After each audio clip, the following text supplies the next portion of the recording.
Hello and welcome to the Active Ageing Community's presentation series. My name is Anne-Marie Carroll and today I will be presenting on the topic of nutrition and the role that food plays in ageing. To start, we're going to look at the fundamental question: what is nutrition? Nutrition is the process of taking in food and using it for growth, metabolism and repair. The World Health Organization categorizes nutrition into two categories, and these are good nutrition and poor nutrition. This is used to rate the overall quality of food intake as a whole. Another way to describe nutrition would be suboptimal or optimal. Optimal nutrition allowing for adequate repair and recovery in the body, while suboptimal nutrition may leave the body missing key ingredients like vitamins or minerals. It should be noted that these categorizations do not correspond to specific foods. We try not to label food items as good or bad. For instance, a bag of crisps are not labelled as a bad food, but if you eat 4 bags of crisps per day, this may lead to your overall nutrition being suboptimal or poor. To use a simple analogy, think of your body as a car. Cars need fuel to run smoothly. If you put the wrong type of fuel into your car, you're going to run into trouble. The same goes with our bodies and food. Although the car trouble may manifest itself much quicker, there is an accumulative effect of poor nutrition over time, which can lead to higher incidences of lifestyle diseases such as type 2 diabetes and cardiovascular diseases, for example. With increasing age, natural changes in muscle mass and strength will happen. These changes will vary greatly from person to person and may be influenced by the presence of diseases. The presence of disease can be considered to be a non-modifiable factor. Our nutrition and physical activity can be considered as modifiable factors. The figure shown here illustrates changes in muscle mass and strength with increase in age. The upper line illustrates the development in muscle mass and strength when they are maximised in early life throughout healthy lifestyle choices such as regular physical activity and good nutrition. When we opt for these favourable lifestyle choices in early life, it helps us to reach our maximum peak. Both males and females typically reach their peaks around the ages of 35.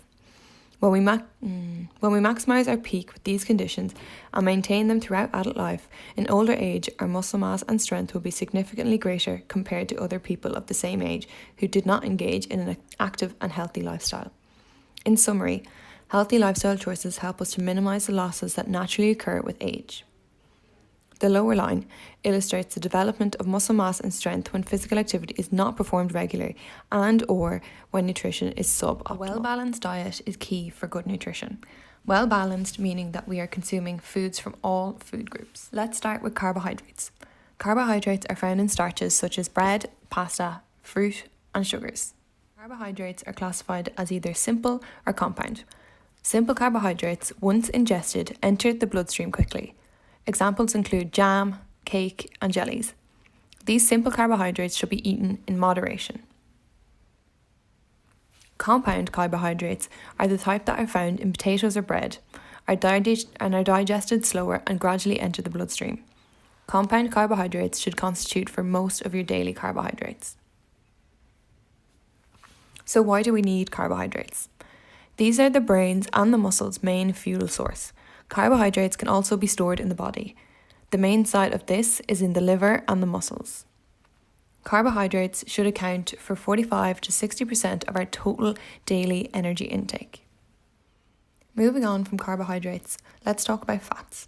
Fat can be found in meat, fish, oils, nuts, dairy products, and seeds. Fat is divided into two groups: saturated and unsaturated. Saturated fats can be found in products that have an animal origin, for example, meats, butter, or milk. A high intake of saturated fats has been linked to lifestyle diseases such as high cholesterol, cardiovascular disease, and type 2 diabetes. Unsaturated fats come from sources of plant origin, such as oils, nuts, and seeds. Replacing fat from animal origin with fat from plant origin reduces your total cholesterol and reduces the risk of blood clots, coronary heart diseases, and type 2 diabetes. You can achieve this by reducing your intake of meat and replacing it with vegetable origins, for example lentils, chickpeas, or beans. Using vegetable oils instead of butter, margarine, or ghee. Like carbohydrates, fats can also be stored in the body. Fat is the body's main storage form of energy and is the preferred fuel source when at rest. It is recommended that fat counts for 25 to 40% of our total daily energy intake. Next up is protein. Protein naturally occurs in animal sources of food, such as meat, eggs, and dairy. Protein can also be found in plant sources such as pulses, beans, and cereals. Proteins act as the body's building blocks. All cells within the body are constantly being broken down and rebuilt. Protein is essential for this rebuilding.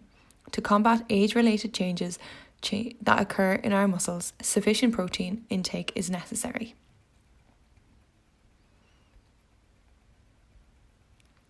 A study conducted on protein intake in older adults found that approximately 54% of those studied were not meeting the recommended protein intake. This is a huge percentage and not ideal, as inadequate protein intake can accelerate the aging process. It is recommended that protein accounts for 15 to 20% of our total daily energy intake. To be specific, adults younger than 65 should be aiming for 0.8 grams of protein per kg of body weight. Adults 65 or older should be aiming for 1.2 grams of protein per kg of body weight.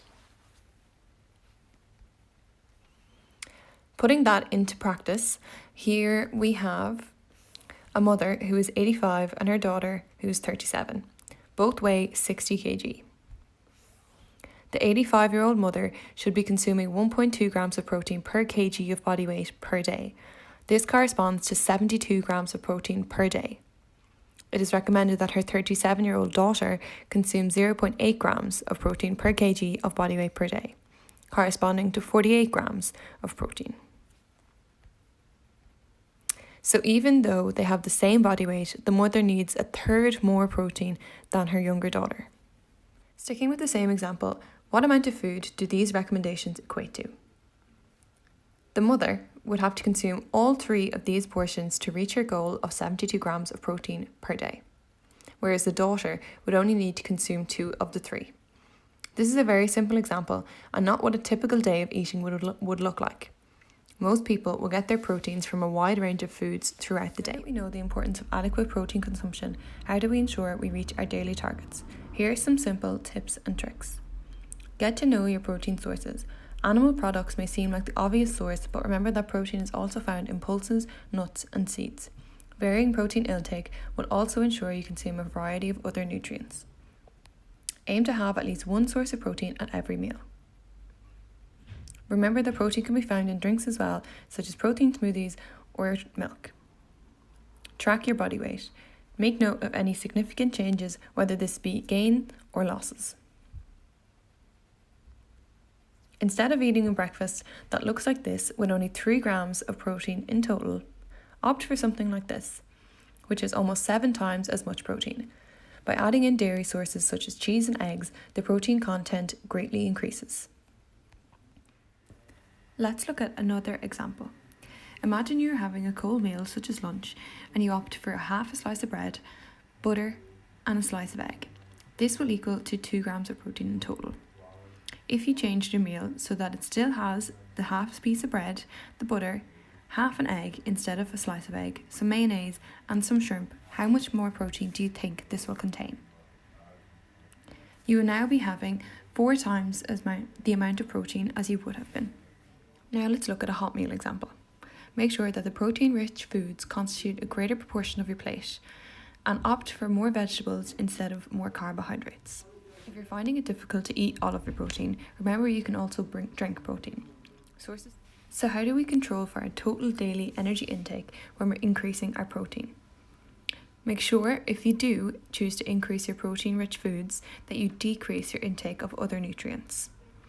Remember the example where we talked about the hot meal, the dinner? We increased the protein, decreased the carbohydrates, and kept the vegetables. If you are focusing on increasing your protein intake, your total daily energy intake might be distributed like the following. Carbohydrates will equate for 50%, fats will equate for 30%, and protein intake will equate for 20%. Moving on to our last section of this presentation. The final thing that we need to remember when considering nutrition in aging is hydration. As we age, our thirst response mechanism will decrease in sensitivity. This means that older adults may not feel thirsty but are still lacking hydration. 60% of our body consists of water and it's essential for our survival. Adults aged 65 or older should be aiming to drink 30 to 40 millilitres of water per kg of body weight per day.